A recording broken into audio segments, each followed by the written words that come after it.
Assalamualaikum warahmatullahi wabarakatuh. Selamat pagi dan salam sejahtera untuk kita semua. Om Swastiastu, Namo Buddhaya, salam kebajikan. Baik, di sini kami dari kelompok 4 akan mempresentasikan tugas kelompok kami. Sebelumnya itu izinkan saya selaku moderator memperkenalkan anggota kelompok 4. Yang pertama saya sendiri, Mas Lina Fitri. Yang kedua, Yermias NH Dima. Yang ketiga, Cornelius Ampur. Yang keempat, Clarita Apriayu Leven. Yang kelima, Nusa Frida Yomsari. Yang keenam, Narsianus Jemadun. Baik, tugas ini guna untuk memenuhi mata kuliah Ekonomi Sumber Daya Alam dan Lingkungan. Dosen pengampu Ibu Umi Kofiati SPM, MA. Kelompok kami mengambil tema perkembangan pemikiran terhadap masalah lingkungan. Pengertian lingkungan. Apa sih yang dimaksud dengan lingkungan? Secara umum, pengertian lingkungan adalah keseluruhan kondisi fisik suatu kawasan yang mencakup keadaan sumber daya alam, tanah, air, mineral, energi, surya, flora, fauna, termasuk kelembagaan yang mencakup hasil ciptaan manusia, seperti keputusan bagaimana menggunakan lingkungan fisik tersebut. Pengertian konsep lingkungan hidup itu adalah segala sesuatu yang terdapat di sekitar manusia yang mempengaruhi perkembangan kehidupan manusia, baik langsung maupun secara tidak langsung. Komponen lingkungan hidup bisa dibedakan menjadi dua, di antaranya yaitu lingkungan biotik dan juga abiotik. Baik, materi selanjutnya akan dilanjutkan oleh teman saya. Baik, perkenalkan nama saya Clarita Apriayu Leven, 2020-310057. Di sini saya akan menjelaskan tentang materi permasalahan lingkungan hidup. Masalah lingkungan hidup yang pertama adalah polusi dan pencemaran lingkungan hidup. Polusi udara dan air tanah memerlukan waktu jutaan tahun agar dapat normal kembali. Sektor industri dan asap kendaraan bermotor adalah sumber pencemaran utama.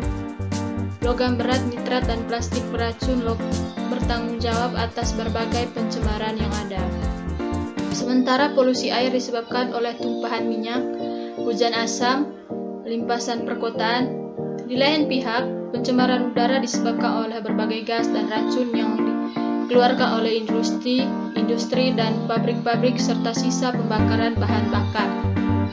Pencemaran tanah terutama disebabkan oleh limbah industri yang merusak unsur hara dan zat nutrisi di tanah yang penting bagi tumbuhan.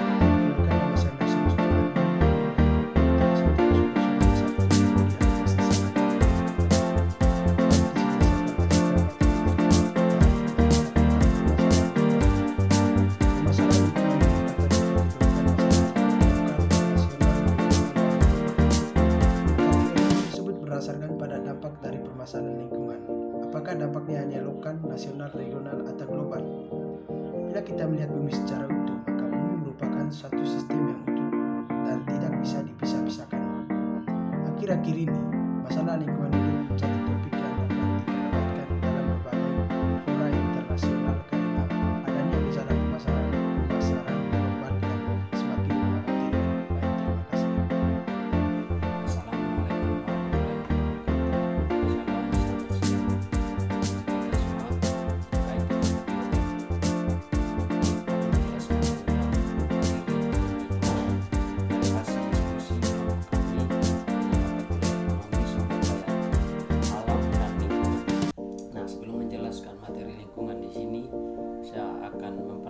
Kenalkan nama terlebih dahulu, yaitu nama saya Yermias Ngalambanima dengan NIM 2020-310066, Fakultas Pertanian, Prodi Agribisnis. Jadi baik, di sini saya akan menjelaskan materi tentang lingkungan.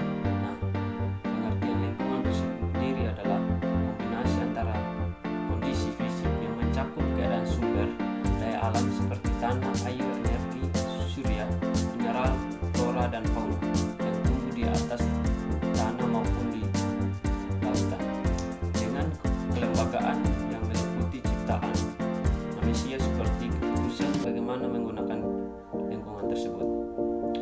Adapun pengertian lain tentang materi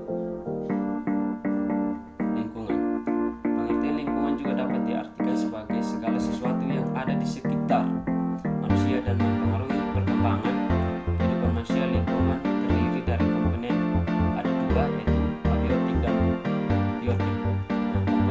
pertama itu abiotik adalah segala yang tidak bernyawa seperti tanah, udara, air, iklim, kelembapan, cahaya, bunyi.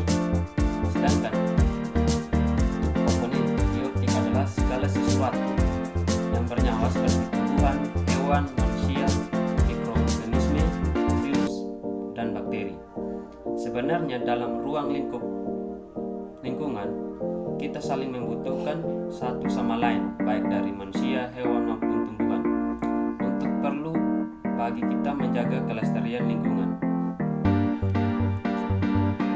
Baik di sini pun ada manfaat lingkungan bagi makhluk hidup, seperti yang disebutkan dalam sebuah lingkungan memiliki sejumlah komponen biotik dan abiotik yang bisa dimanfaatkan dalam kehidupan manusia. Berikut beberapa manfaat lingkungan, yaitu pertama, tanah dan lahan ada di permukaan bumi dapat dijadikan sebagai tempat berpijak dan beraktivitas sehari-hari.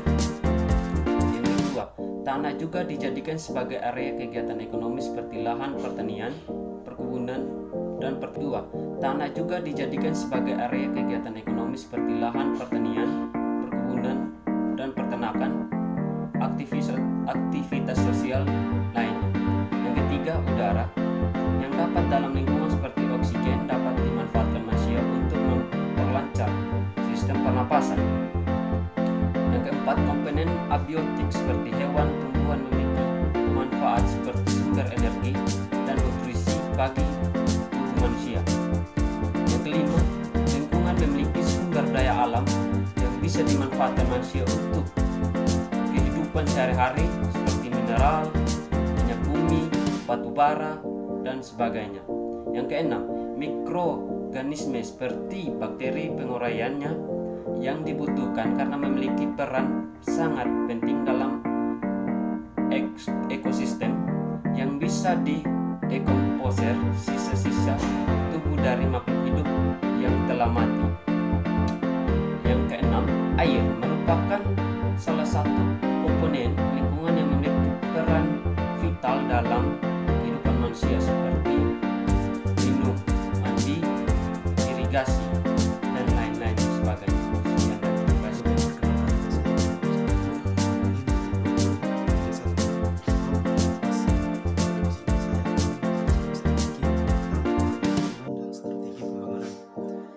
Jadi pembangunan berwawasan lingkungan itu adalah pembangunan berkelanjutan yang mengoptimalkan manfaat sumber daya alam dan sumber daya manusia dengan cara menserasikan aktivitas manusia dengan kemampuan sumber daya alam untuk memenuhi fungsi yang untuk lingkungan. Dan pembangunan mendefinisikan pembangunan berkelanjutan sebagai pembangunan yang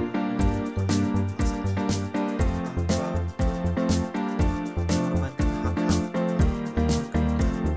generasi mendatang. Jadi tujuan pembangunan berkelanjutan itu yang bermutu adalah tercapainya standar kesejahteraan hidup manusia dunia akhirat yang layak dengan sandang cukup, pangan, papan, pendidikan bagi anak-anak, kesehatan yang baik, lapangan kerja yang diperlukan, keamanan dan kebebasan politik, kebebasan dari kekuasaan dan tindakan kekerasan, dan kebebasan untuk menggunakan hak-haknya sebagai warga negara.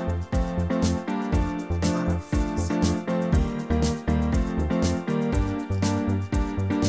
diusahakan dicapai dengan menjaga kesejahteraan alam serta tetap tersedianya sumber daya alam yang diperlukan. Perkenalkan, nama lengkap saya Nusa Firdausari, NIM 2020-31017, Prodi Agribisnis. Saya dari kelompok 4 akan membahas materi tentang pemikiran terhadap masalah lingkungan.